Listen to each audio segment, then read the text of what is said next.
This Transformer turns into a Nerf blaster. Yeah, this is Megatron from Transformers Classics, and he turns into what looks like a Nerf Maverick. Which, if you're my age, late 20s, you probably remember the Nerf Maverick pretty well. It was like the most iconic Nerf blaster.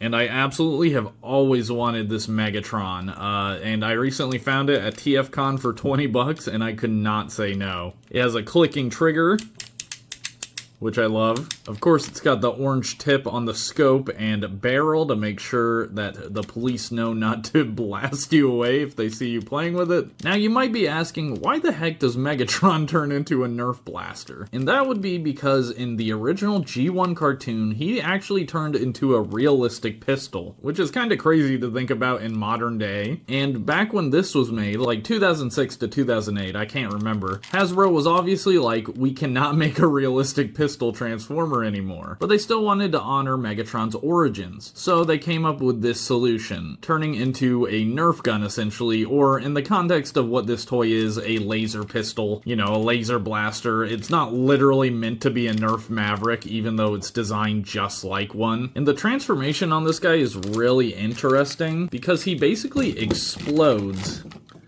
and does like this origami thing, and you basically just wrap his wings around the whole origami section. It's pretty interesting to look at, and the transformation is pretty fun.